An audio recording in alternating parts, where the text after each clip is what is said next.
going. And because we're just a hair behind schedule, I'm going to save you the long Jim Abbott introduction. We'll do that a little bit later. But I'm thrilled you're here. It's shocking to me this is the 8th year of the business of small college athletics. We got a great group of people from around the country.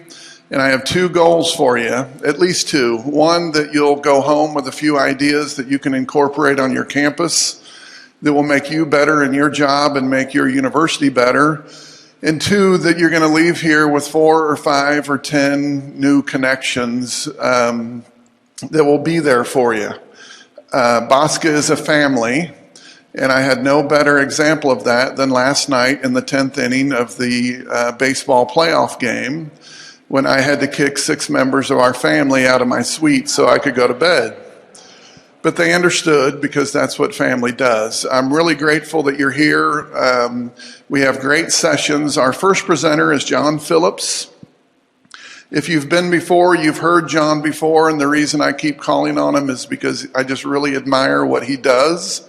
But John's going to talk a little bit about something that's important for all of us. How do we engage our alumni and how do we get them to give back? So without further ado, will you welcome John Phillips from Embry Riddle.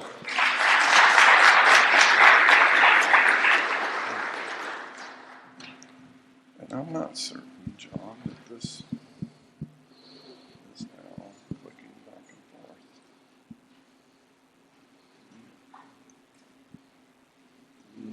Might have to click that. Okay, fair enough. I can do that. We'll do it the old-fashioned way. So, good morning, everybody, and thanks for the opportunity to be here, Jim. This is, I think I've been to at least 5, maybe 6 of these events here in Oklahoma City. It's my annual pilgrimage. So Jim said, I hope you'll leave with 1 or 2 ideas. And as long as you don't fall asleep, I guarantee you're going to leave with a bunch of ideas this week. The content is all on point, and it's a fantastic couple days to get together. So we're going to jump right in, and hopefully I can manage to get through this. So the session that we're talking about today is giving back and inspiring your alumni to give back. A couple years ago, I think it was 2017, somebody was presenting here about a day of giving, went back to our staff and said, we need to do something like this. And next thing you know, 6 months later, we knocked it out, our first one, and we've done 2 now, and it was extremely successful. So we'll jump in here, if I can keep this working. So why do a day of giving? I'm going to run through some data here. Big school, Boston University. This was a university-wide campaign, but look at the impact that they were able to make on a day of giving. I realize this is the business of small college athletics. We're not Boston University.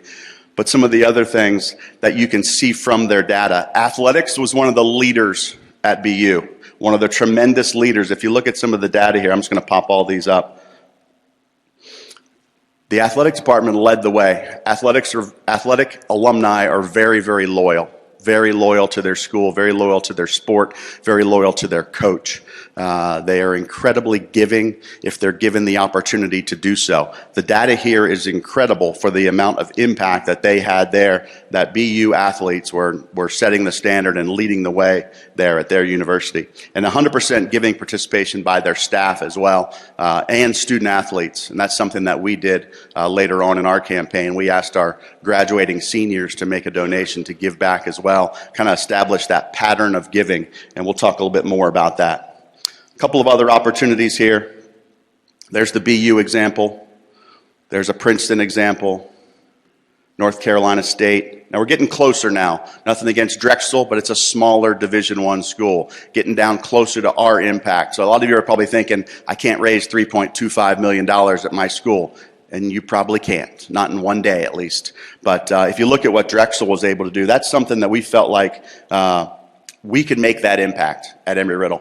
And so it took a little bit of planning, and that's what we're going to jump into and talk about that planning. So hopefully our goal today, not just tell you what we did, because what we do at Embry-Riddle might not work at your school. Your school might be bigger, might be smaller, might not have as many sports, might not have the right mix that we have. So what we did doesn't really matter, but hopefully you can take an idea and spin it back to your school and make it work for you. That's the most important thing that we're hoping to pull out of here today.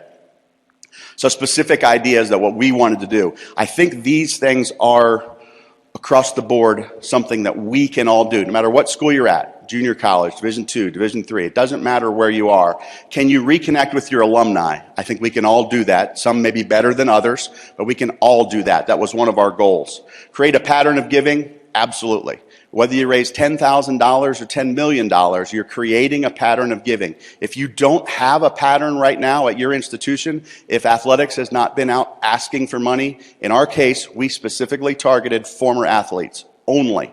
That was our target for this. So we were very focused on just athletic alumni, and I think we were able to pull that off. And obviously, we all want to raise more money more efficiently. That's essentially why we're here today, the business of small college athletics. Whether you're doing sponsorship sales, development work for fundraising through true philanthropy, we're all looking to raise more money to impact our programs. So hopefully we can pull off a couple of these things today. So a little bit of background about Embry-Riddle, and again, all of our stories are a little bit different. So athletics began at our place 30 years ago when we ran this campaign. 1988 is when it started. 2018 is when we pulled off our first day of giving. I'm going to try to play this video, and let's hope that it works here with the computer change out. Cannot locate the internet. All right, so we're not going to play that video right now, but that's okay. Essentially, it was a little short story about the history of Embry-Riddle athletics. What happened in 2018 for us is we made the move from NAIA to Division II.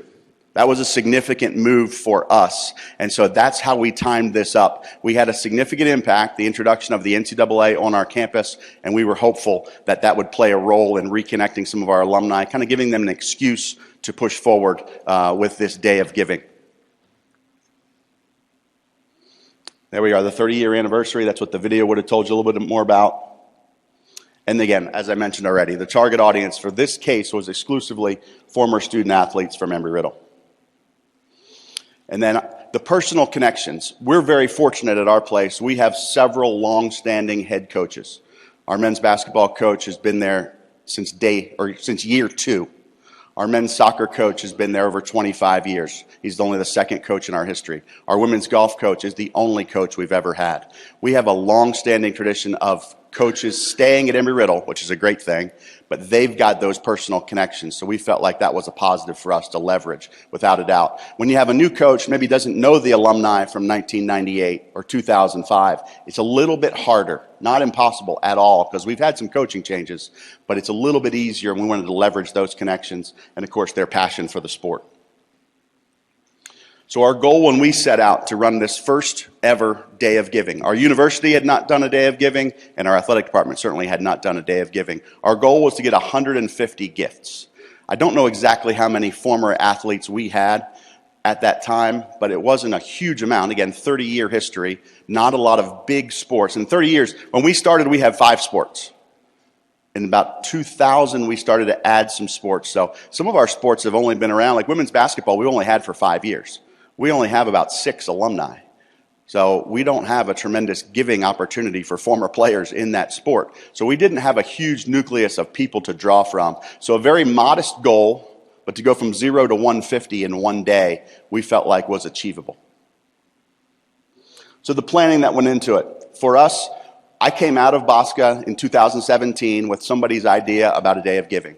And these are not new, but to me, it was something I felt like we were ready to pull off. We're very fortunate. We have a full-time director of athletic development on our staff, so I had somebody to kind of take the ball and run with it. We all worked on it, and we'll talk about this a little bit later. Our entire staff played a tremendous role in this, but we did have a full-time director of athletic development who kind of ran point on this, and that was incredibly valuable to us. Not all of you have that person, but you all have somebody on your staff that can take this job and run with it on your team. So the quiet phase, 6 months prior, coming out of BOSCA in October, we wanted to run ours the following spring. So we had about 6 months, went back, started talking about it, and started to lay the plans for this. So again, we were targeting student athletes. You can target whoever you want at your institution. Maybe you want to target all alumni and run it through athletics. Maybe you want to partner with the University Advancement Office and run a university-wide day of giving. That's going to be your choice at your institution. Not going to tell you what's the better thing to do. At our place, we had never done it campus-wide, so we just felt like, hey, we're going to try it, see what happens. And the development office was part of it, but they really didn't have a huge role. We basically took this one ourselves and just ran with it, and then they were extremely pleased with the success we had. So how are you going to advertise? There's a lot of ways to do that. We chose, again, first time, didn't want to spend a bunch of money. We did it all digitally. all online, all through social media, all through email. We didn't print a single piece. So there was very little, well, there's really none, true expenses to running our campaign. How will you process gifts? This is something that's critical, and then every institution is going to be different. There are third-party companies out there that do it. There are many of them, and I'm not going to talk about anyone in particular because I'm not trying to give a sales pitch for any of them. We chose to do it in-house. We worked with our university advancement department. We use a program called iModules. Some of you might have that, and we did it all ourselves. But there are third-party apps out there that can do this sort of thing for you and partner up with you, and makes it much, much easier process. And then issues that were specific to Embry-Riddle, I talk about the 80-20. We had several new sports in 2018 when we joined the NCAA Division II. We had to add 4 sports, men's and women's rowing and men's and women's lacrosse. Those 4 sports had no alumni at all. They were just starting that year. And so one of the things we talked about was how are we going to incorporate the new sports, make them feel part of this? And those coaches were all on board. They tried to reach out and maybe do a little bit through some of their parents, some of the other alumni, because we had lacrosse as a club and we had rowing as a club. So they chose to approach it that way. The other 80-20 thing that I'm talking about here, we talked about, do you want 20% of the money to go to athletics and 80% to the sport, or all to your sport? We sat around as a staff with our coaches, and one of the things we talked about was, should we give 20% of the money to the new sports that don't have any alumni? And the coaches of the new sports raised their hand and said, nope, I don't want any handouts. I want to earn my keep. If my keep is only $1,000, then I'm going to earn it. We don't want any handouts. And so we elected, because there's always a little bit of rivalry between sports. Some sports think, oh, this sport gets all the money. We never got anything when I was here. I'm sure you guys all have that. Everybody thinks that sport X gets everything and their sport gets nothing. So we didn't want anybody to give to the department. We wanted the coach to be able to tell his or her former player, 100% of your gift is coming to our sport. No one's taken a dime of it. And that was extremely successful. That was one of the key decisions we made. And it was made as a staff with our coaches having input. And they wanted that, and we wanted that as well. And it worked out extremely well for us because we got total buy-in. Going back to one of my previous slides about personal connection to your coach, to your program. If I want to impact my sport, I want the money to go to my sport, to my coach, to my program that I played in. So teamwork, that was incredibly critical for us. Again, we're in the small college market, all of us. We don't have tremendously large staffs. We had to get everybody on board to help us run our campaign.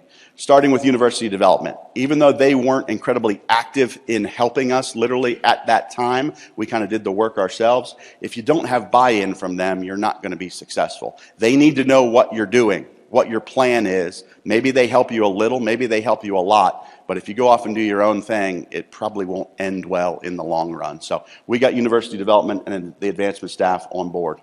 The other thing we needed was all of our coaches. If your coaches are the connection to your students, everybody's got to buy into what we're trying to do. If we're going to run a campaign, again, Jim talked about the family of BOSCA. Well, the family of your school, the family of my school, we're going to all work together on this. We're all going to be successful. And so our coaches were all on board to this campaign. Obviously, they were all going to be impacted financially by it. So it was incredibly important to have them on board with input into what we're going to do, how we're going to do it, and who we're going to contact. Sports information, in our case, we also have a sports marketing staff. Some of you might not have full-time sports marketing folks, but I think everybody has at least one person, hopefully, in sports information that can help you. That's going to be incredibly critical. If you run out a campaign that's social-based, digitally-based, website, Facebook, Twitter, whatever it is, those are the people that are going to be able to help you. You need their support, and ours was incredibly valuable to us. Again, we're fortunate. We have full-time staff in sports information. We also have full-time staff in sports marketing, and they were a critical role behind the scenes with us to help push the campaign out to the general public. And then our strategy, some of you are old enough to remember the Jerry Lewis Labor Day Telethon. I put the dates up there. It ran from 1966 to 2010. Labor Day, they had a telethon, literally. You call in, make a pledge. And that's kind of the campaign that we wanted to run. Get everybody together as a family. We're all going to work. We're not calling people, maybe literally, but we're going to work together to connect with them. And I have a picture of some of the things we did that day. We even got our mascot involved. He was there helping us out, Ernie the Eagle. But essentially, this is a portion of our room.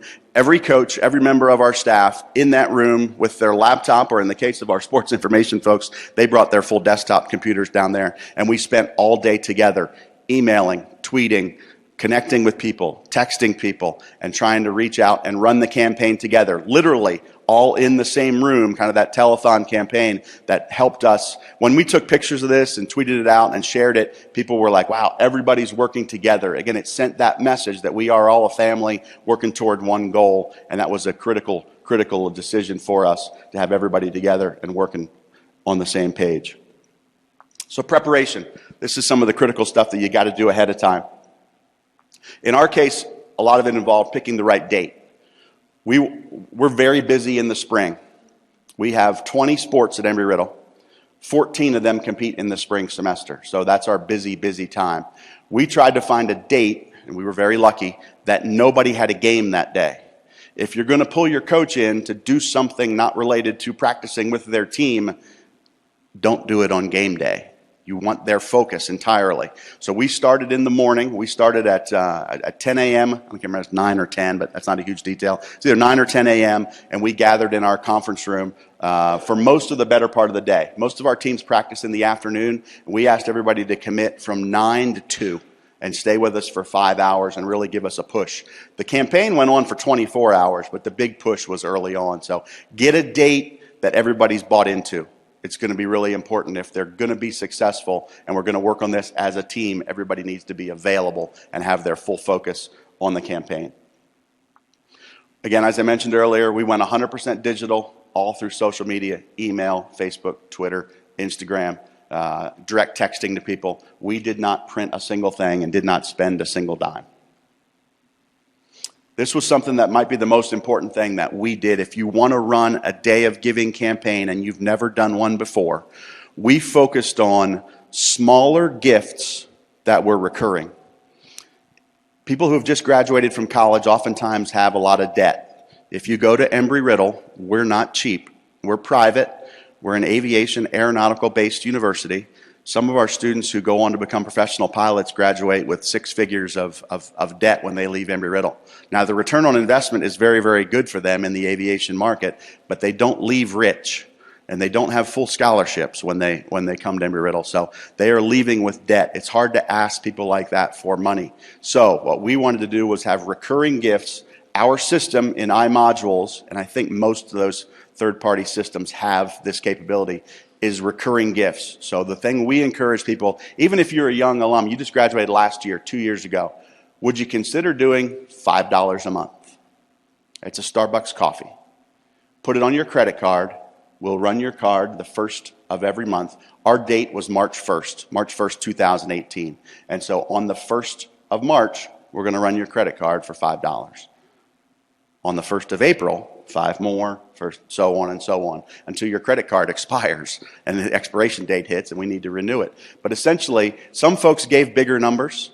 Some folks gave $5 a month. But those gifts all added up, and it was a very, very easy way to start that pattern of giving and get them connected. That one might have been the single most important decision that we made in our campaign, is to have these recurring gifts. I'm not sure what that wants me to do, but I'll just keep on going. And then the other decision we made was to have the funds go into a rollover account. If you're getting money on a recurring basis, at our school, our fiscal year ends June 30th. If somebody makes a gift on June 15th or June 20th, if we had to spend it by June 30th, that would be a challenge. We wouldn't be using the money wisely. So we were able to put 100% of all of our gifts into a rollover account so that the coaches don't have to spend it annually. It rolls and rolls. If you want to build up and take a big trip, maybe you don't spend any of your enhancement fund for a year or for 2, and you can take a big trip. But most of the time, our coaches are using it to help offset their regular recurring expenses, whether that's travel, uniforms, things like that. But that was a critical decision that we were able to make, again, with our advancement office, to be able to roll this money over, because you never know when you're going to get the gift. If you get it late in the fiscal year and you have to spend it quickly, you might not be able to spend it wisely. So that was a critical decision to have that all laid out for us in advance. So some of the action items that we did to make it easier. Again, we're working on this as a team, as a family. Our coaching staff needs to be bought in. We don't want them to do a tremendous amount of work necessarily. So we created emails that were editable, but basically told the story. You can add in your name, add in the student's name, add in your sport, but it's trying to keep similar. They could edit the whole thing if they wanted to and write their own personal note, but we gave them a template to work from, and that made it very, very easy for our coaches. Again, coaches are not full-time fundraisers. They're trying to coach their sport. Make it as easy as possible for them to help you, because they've got the connections to the student athletes, and they're going to be your biggest asset, but you got to make their job easy. We had a link that took people directly to their sport page. So again, if you click the link to donate on our website, it didn't take you to a page where you had to add in, who do I want to give to? If you got the email from the baseball coach, it automatically populated that information in there. That's a little detail, but it was a big detail. The easier you make it for them to give, the more gifts you're going to get. I have a slide in here that I got from one of the advancement data research folks that says an online transaction should take less than 1 minute to complete. That's an aggressive goal, but if you can hit that, every little step helps. And that was a critical thing for us, to have a preloaded link per sport that went in that email.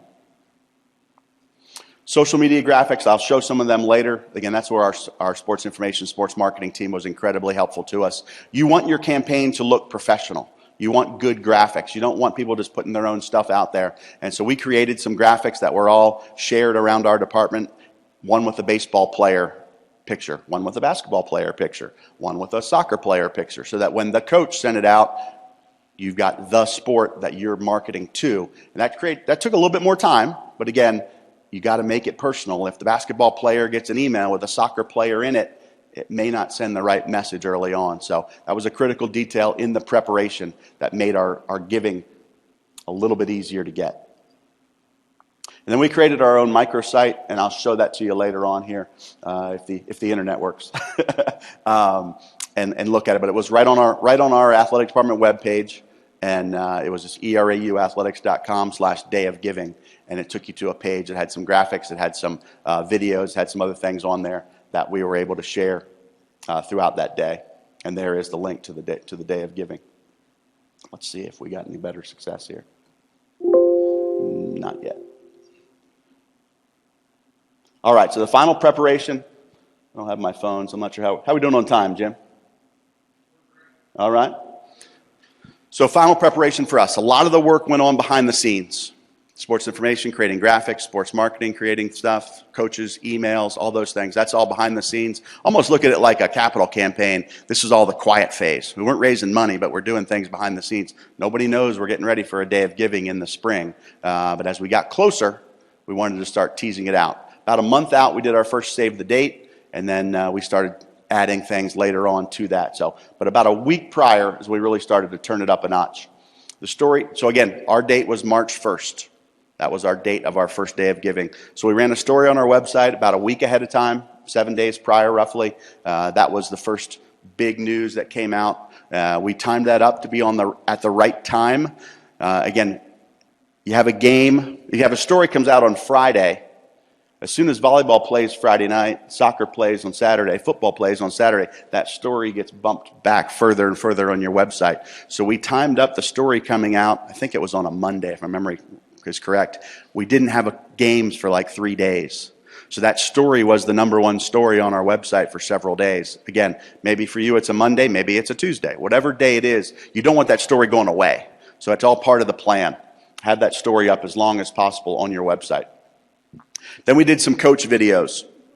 We had coaches making personal pleas, and again, we used some coaches that have been at Embry Riddle for a long time, very recognizable. Even if you didn't play for that coach, you knew who that coach was. And those videos came out a couple days prior.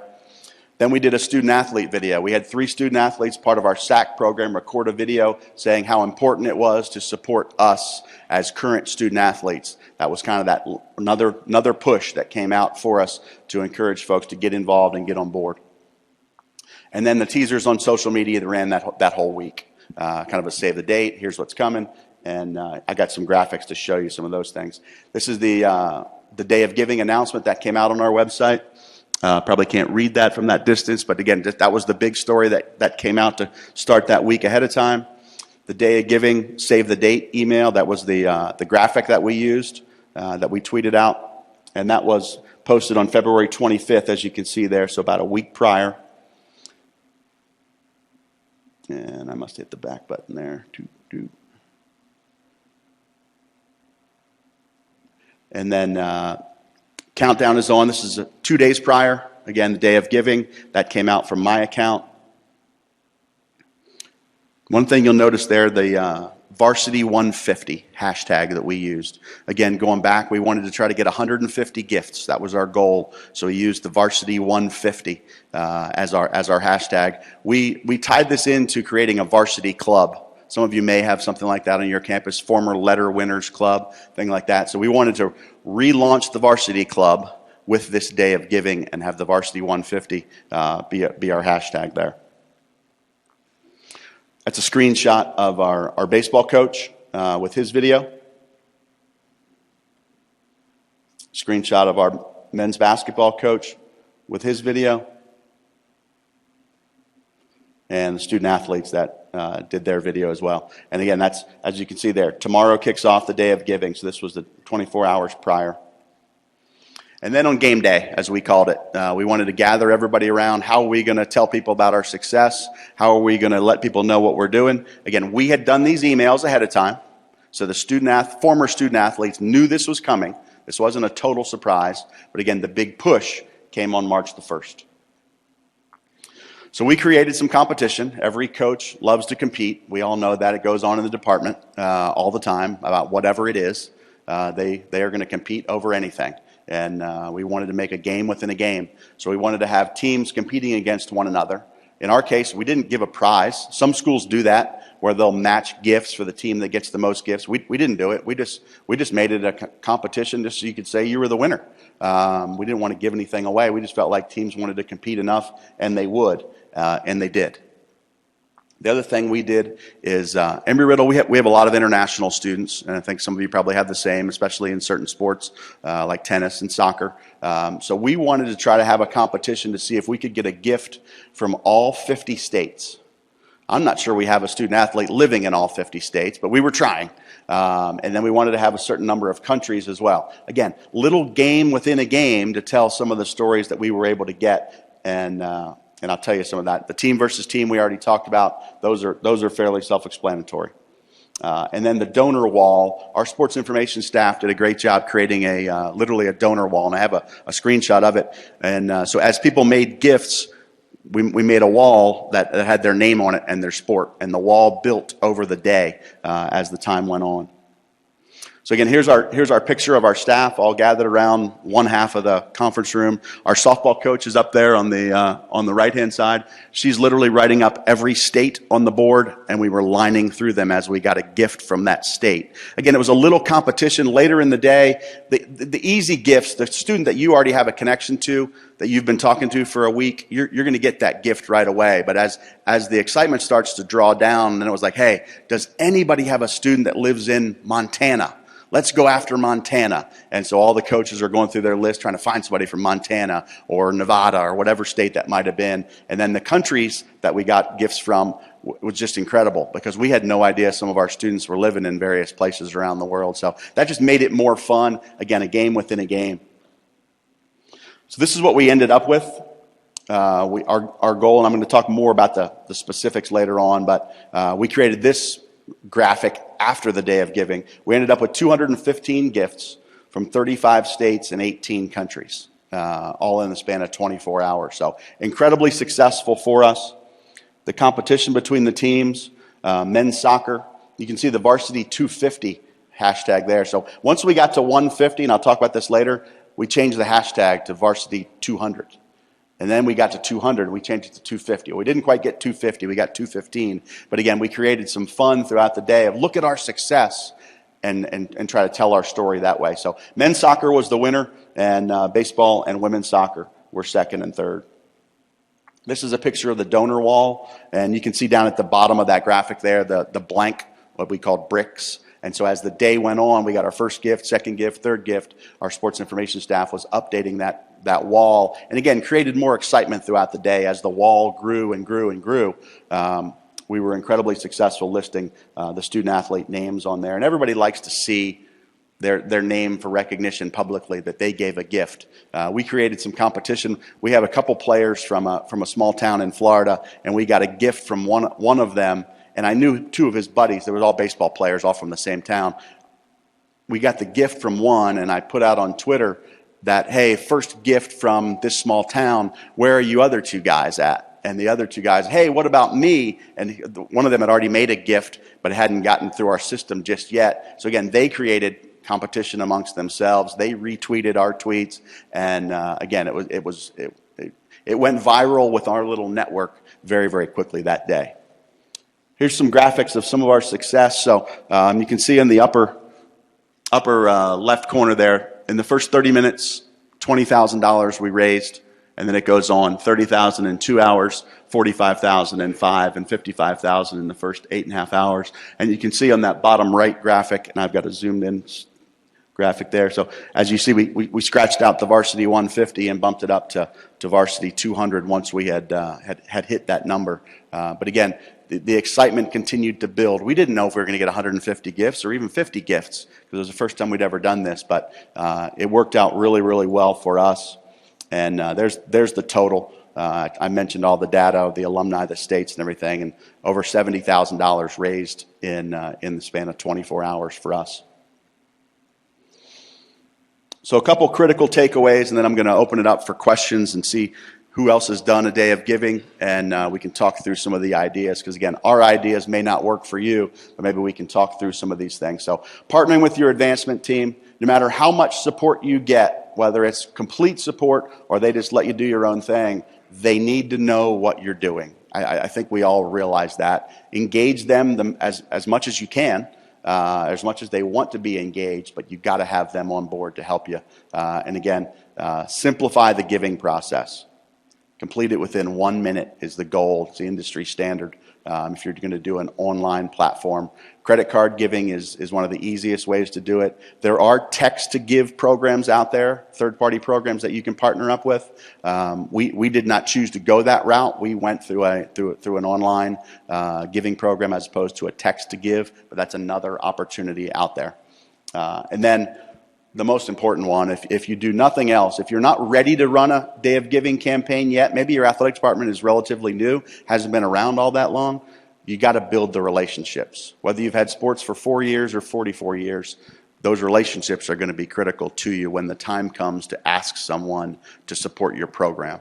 The relationships you build now while they're current student athletes, and setting the tone for giving like we did this past year. We asked all of our graduating seniors to make a gift before graduation so they could be in the system.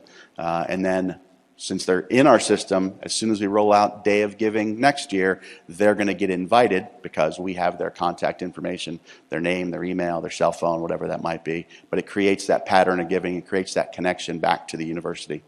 And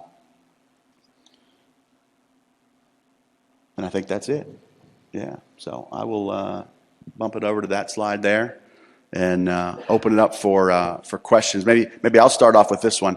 How many of you have done a Day of Giving at your university for athletics, just for athletics? So not a lot of folks, maybe a small handful. Those that have done one, maybe have an idea or something to share from your campaign. I see a hand up back there.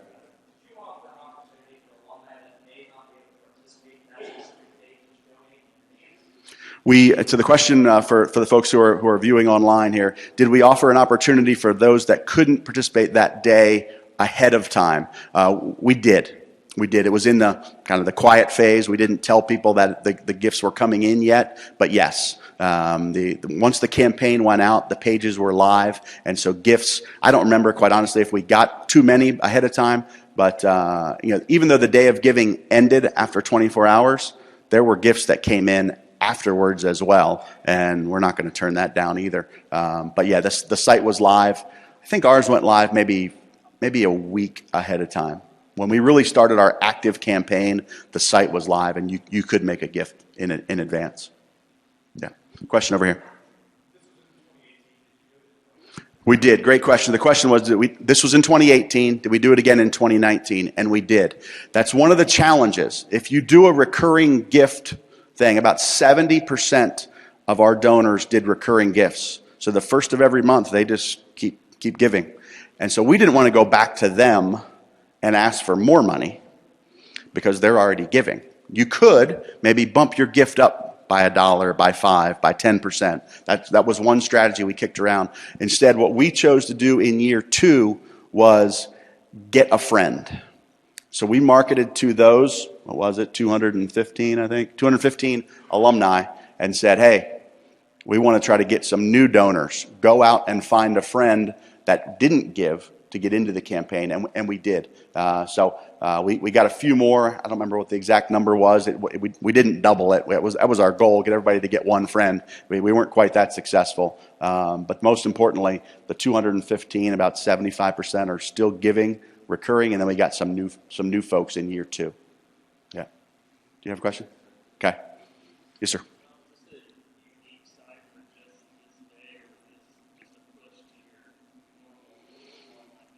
The question was it a unique site or just to our normal online giving?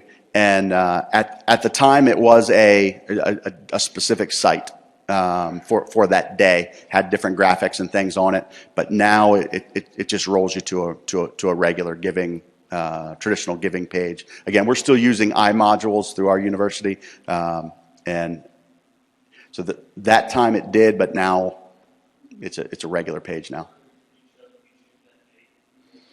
Yeah, so the question was, is there a reason we chose that date? For us, most importantly, we wanted no one to have a game that day. Number 2, we wanted it to be in the spring. Again, the idea rolled out of BOSCA in the fall. The other thing we wanted to do, we do a big dinner silent auction in April. It's usually around April 15th-ish. It's always on a Friday night, so we find the right Friday in April, around the middle part of April. We didn't want to get too close to what we call our blue and gold gala, our big dinner auction, because we're asking for money that night. Now we're asking everybody, community, alumni, all sorts of folks. We had about 600 people come to our dinner silent auction in April, but we didn't want to get too close to that date and ask for money too close together. The other thing we wanted to do was get enough after the holidays, because again, a lot of folks for tax purposes do giving campaigns right before the end of the calendar year in December.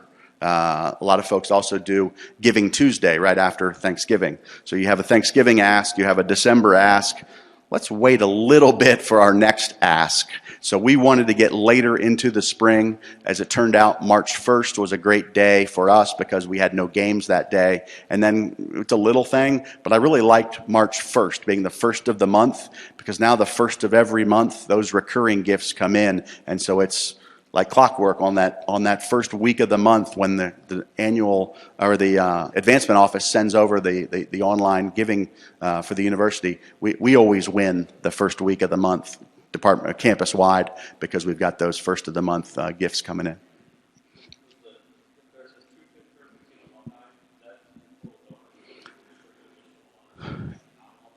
We had a few.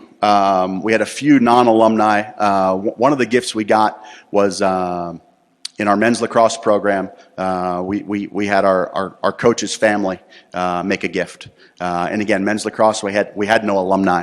And I think it was one of those things where his family wanted to have men's lacrosse represented a little bit. So we did get a few gifts from non-alumni. Not a lot.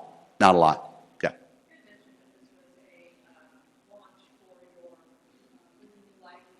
Varsity Club, yep.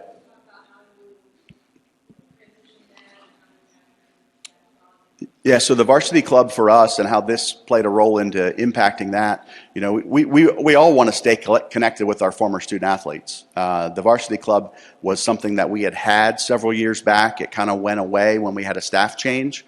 And so we relaunched it with this campaign, reconnected with people who made a gift. And we didn't want it to be a transactional gift. Here's your $5. That's it. we wanted to stay connected with them and create some mentoring opportunities for them. And we've been able to do that. As they know how their gift is being spent and they get to know some of the players that were impacted, we've created some mentoring opportunities there. The other thing we did on the day of giving that I failed to mention, there's something out there called Thank View. Some of you may be familiar with it. You can record a short video and text it right to somebody, to their cell phone. And we did videos like that in the day when you saw that everybody gathered around there in the war room, as we called it, on the Labor Day telethon. So we had student athletes pop by, maybe women's soccer, and say, "Thank you, Susan, for your gift today," because Susan just made a gift. She's a former player from 10 years ago. This is going to impact our team and help us, with our recruiting budget or whatever it was. And then boom, it went right out to him. It was a personal thank you from a student athlete that they got within, in some cases, 5 to 10 minutes of making their gift. Made it very personal, made them feel like it was impactful. They got to know a student athlete, and at least for 10 or 15 seconds on that video, and feel like they were making a difference because they had a personal connection. Yeah, Brian.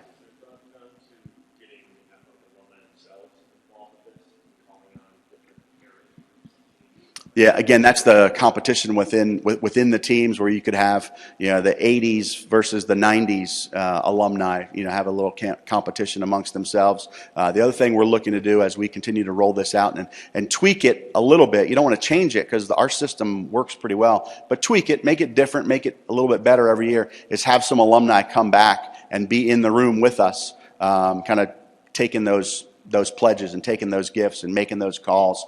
It's a heck of a lot easier, I feel, for if I'm the athletic director and I'm asking for money, that's a business relationship.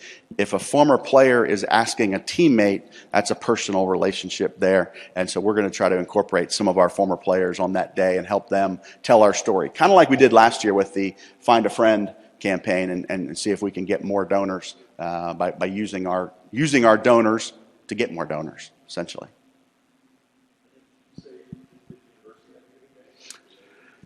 University has not had a giving day prior to ours in 2018. Then this past year, the university actually got involved in the what's the Tuesday thing after Giving Tuesday. Yeah, that's a pretty simple name. Why couldn't I think of that, right? Giving Tuesday after Thanksgiving. The university did roll that out this year for the first time, and we were involved with that a little bit, but not to take credit for that. But I do feel like the success of our day of giving might have triggered the university. Hey, we're leaving some money on the table here, and so they did a Giving Tuesday.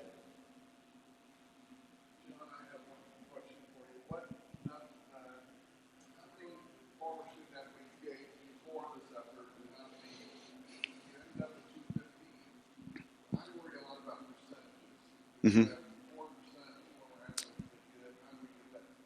Yeah. Yeah, I don't have that data. Prior to this campaign, we didn't have a great way of tracking how many athletes gave. If you played in a golf tournament, a portion of that money you pay in the golf tournament is a donation. If you buy season tickets, a portion of that is a donation. So we had some student athletes giving without question, but we didn't really have a great tracking system prior to. And so I don't know a good percentage for you. We kind of estimated that we had about 2,000 former players total. About. And so if that's the case, we got about 10% to give, which would be a ridiculous percentage if we could keep that up. I'm not sure what the giving rate is on your campuses, but I know at our institution, it's well below 10% alumni giving back on an annual basis. So we're trying to get more data from our advancement staff and have all of our student athletes, former student athletes, flagged in the university system. A good portion of them are, but maybe not all of them are. So this triggered some of that data to go on. And I think because we all like to do that, especially when the data is good, the university giving rate is X, the student athlete giving rate is 3X. We would all celebrate that and fly it from the flag if we knew that data, and that's something we gotta keep working on. Yeah, Tim.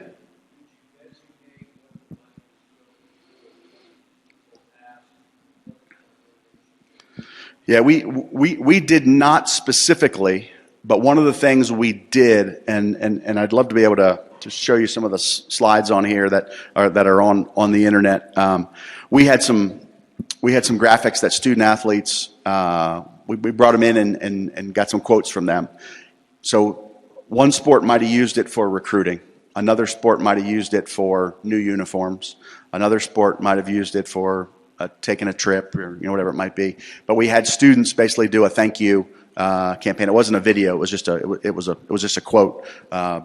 Because of your gift, we were able to XXX, whatever that was. So we tried to tell the donors after the fact, but we didn't. The donations were unrestricted, so it went to women's soccer, men's soccer, lacrosse, whatever it was.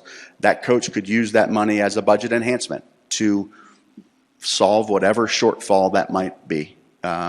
University obviously has restrictions on you. You can't give it out as salary and certain things like that.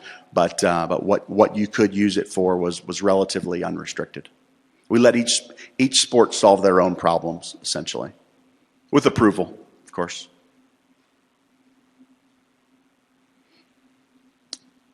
Other questions? Yep, one in the back.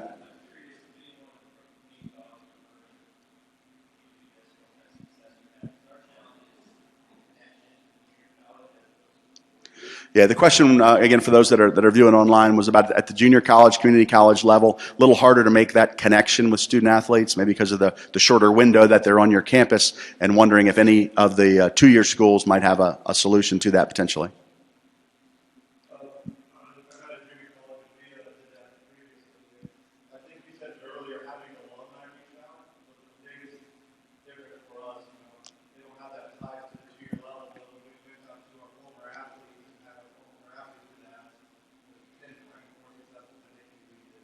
Yeah.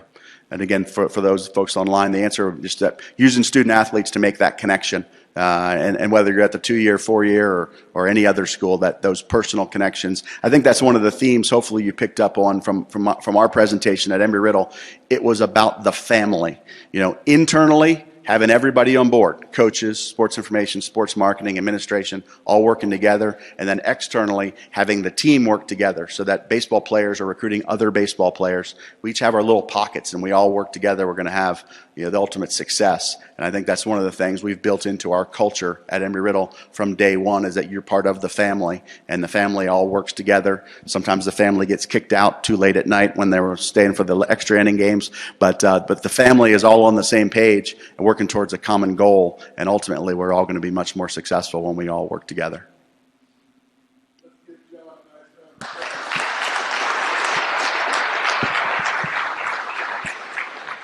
Sorry about that. If you have not given us a business card, Chris, will you help me with this? We need to get one. We have some door prizes, and we're about to start handing those out. I'm going to have Brian Houston make his way down here.